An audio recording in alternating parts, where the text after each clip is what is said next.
Welcome to Hearthstone for Noobs, everybody. We are watching the second tourney for noobs, and the first match, CaDaBu versus Little Alex, 25. Little Alex is playing the Druid, and CaDaBu is playing Hunter. Is it going to be Face Hunter, or is it going to be Mid-Range Hunter?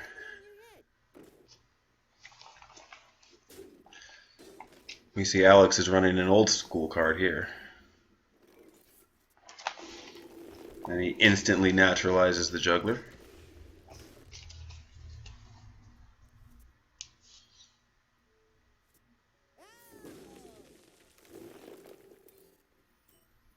And plays Wild Growth. Alright, so it looks like a bit of a ramp druid here, and so far, well, I'm still not sure what kind of hunter this is. Could be mid-range.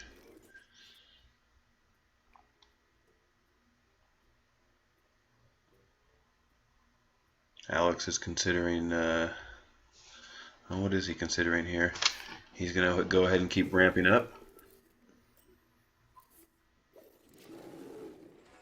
And then he's going to attack the Mad Scientist.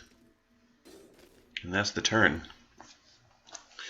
So I'm not sure what he was trying to achieve there, although we know he's way far ahead of mana crystals now, so his next turn can be pretty big. And the Hunter loads up a trap, and is just going to go ahead and pour on some damage here. Take a big chunk out of Little Alex. And that's not a bad card. Let's see how he wants to play it.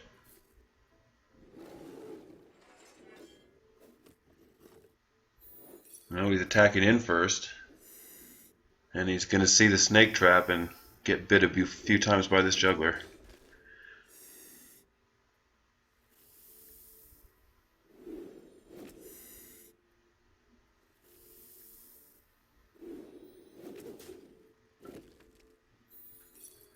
That sets up a pretty nice swipe. That's definitely a nice draw for Alex going into turn 7 there. So the Hunter loads another trap from the death of the Mad Scientist. And he still has a pretty huge life advantage. We see the Kazan Mystic. That's a tech card that you're seeing a little bit more these days. Came out in the Goblins versus Gnomes expansion. And you steal an opposing secret from your enemy. Like they have more than one secret loaded, then it's going to be random which one you get. But normally you're playing a mage, and normally it's Mirror Entity. And it's a pretty big swing card in some decks, but really with the advent of Tempo Mage, it's becoming more effective because you see a lot of face hunters and a lot of Tempo Mages, and even the mid-range hunter runs traps as well. So it's useful against some of the more powerful decks you're going to encounter on the ladder, but it's dead against a bunch of other decks, and basically is a 4/3 body for 4 mana. And you got to decide if that's one of the cards you want in your deck when you're playing, because often it's not going to serve you as well as you would like it to. Is that a bug? I think we got a bug. I'm wondering if we're going to have to stare at these two cards for the rest of the game. Interesting.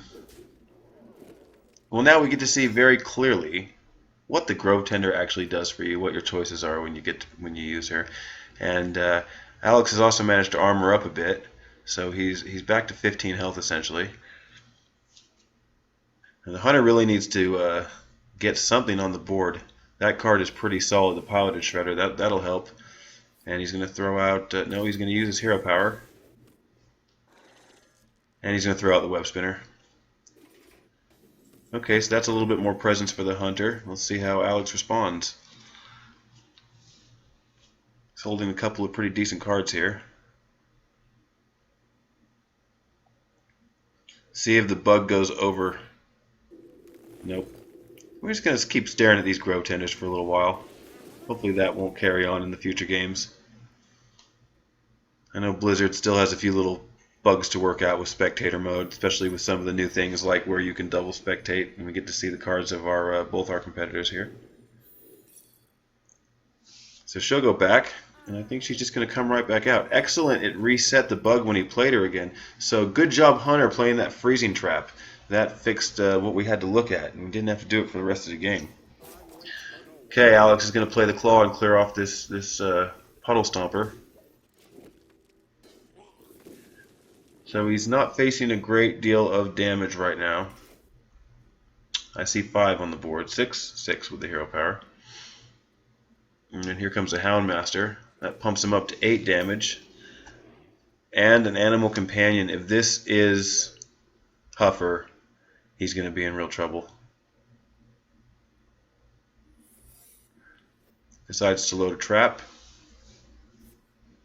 And he's going to use that hero power and swing in with the web spinner. I would imagine he's going to hit with the bow. Yep.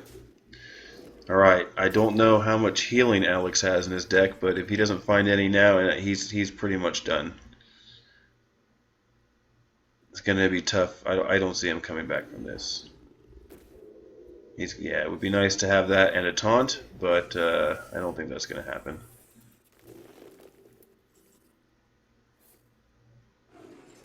Two armor. Gets to take down the web spinner. Nope, he's just dead. It's unfortunate. He got a nice big play out there with the Druid of the Fang, but we're going to see game 1 go to CaDaBu and the Hunter. Alright. So, that's 1 out of CaDaBu, and we're going to see the Hunter retired, and I believe his other deck is a Warlock.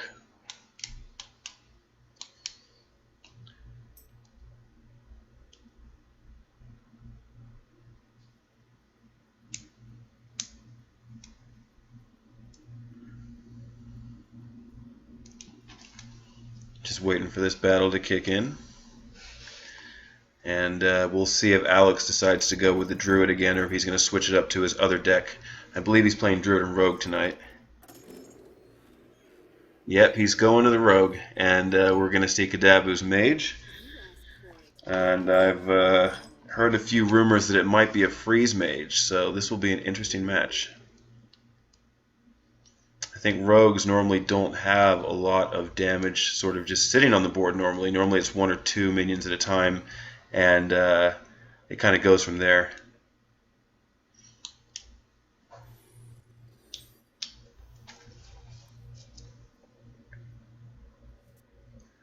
The pleasure is mine. The pleasure is mine, says the Rogue, and that's probably true, because as we know, Rogues do it from behind. So he's going to come straight out with a Sinister Strike and start sticking damage on that Mage's face. That's a pretty serious looking card that the CaDaBu drew into, and he's going to drop a Mad Scientist, a gold Mad Scientist nonetheless. We were talking about this earlier. So he's managed to upgrade some of his Soulbound expansion cards, and that's going to be backstabbed pretty quickly, and the Mage will load up a secret. Is Alex going to swing in? Yep, we'll see if it's the Ice Barrier. It's not an Ice Barrier. Okay, so that's one we can check off the list.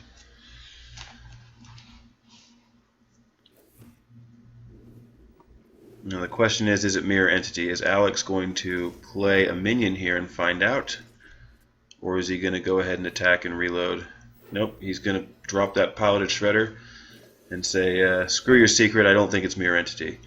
And it isn't. So that's another one we can check off the list. Now, if this is a Freeze Mage, then it's going to be more likely it's something like an Ice Block.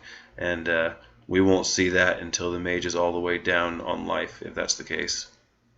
This is a spot where if you have Kazan Mystic, it's a great card because you get to play it and steal whatever that secret is. If it's an Ice Block that you steal from a Mage, then that's pretty excellent because that means you're really safe as you get down in life. You actually have a little bit more time to set up a big kill shot with whatever deck you're using. CaDaBu was going to Frostbolt the Piloted Shredder. Oh, and Alex gets the Bluegill Warrior, but he's not going to be able to use it because it gets pinged off. Alright, there's a card that you don't see that often. Let's see what Alex decides to do here. He's going to go for another Sinister Strike. Yep. And I would make Knives here, but it looks like he's going for Eviscerate, and he's just going to try and wear the Mage down as fast as possible, which, considering the matchup, is actually not the worst idea. But we see an Antique Healbot, and that just puts CaDaBu back up to 26 health. Chilling again. Alex is going to drop Senji, and that should have no problem eating up the Healbot.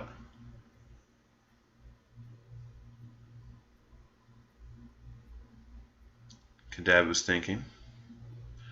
And he looks like one of those players that sort of sits on his hands while he thinks and doesn't hover over cards and give his opponents a chance to see what he may be thinking about. It does make it easier a little bit to anticipate what your opponents are doing if you're in real try-hard mode and paying attention to the way they hover over cards, and like the mulligans at the beginning, you can see how many cards they tossed away if you're actually watching. But yeah, it looks like CaDaBu is just going to fireball off that Senji and ping Alex. That's interesting to me. I think I might have backstabbed the heal bot and cleared it off, but I think Alex is sticking to the plan of just pushing damage onto this mage. No, and we're going to see. Okay, well that's it. CaDaBu is going to just ping and pass his turn. Ping and attack with the heal bot, of course. Now, if I'm Alex, I really want to clear this heal bot off because there's cards in my hand that I can't really use quite so happily until I get rid of that thing.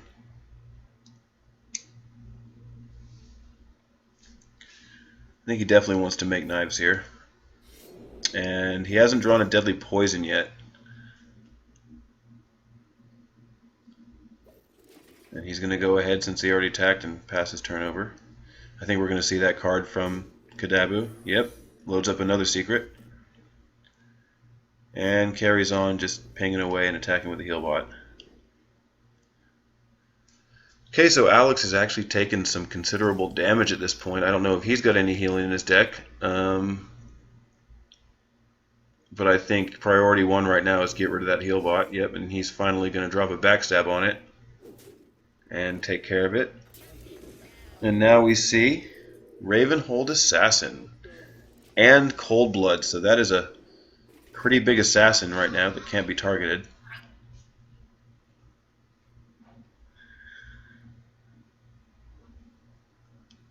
And now we're going to see the Frost Nova combo. He's going to play Frost Nova onto the minion. And he's going to Frostbolt Alex, drop Ice Lance on him, and put down a Doomsayer for good measure. So that's it. Unless Alex has a way to get rid of the Doomsayer, that might be a way. Yep. So he assassinates the Doomsayer. The Ravenhold Assassin will stay frozen for this turn, and without any healing, I think this is the end for Alex.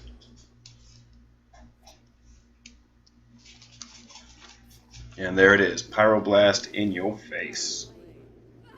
Unlucky, sir. And well played, CaDaBu, taking the first match 2-0.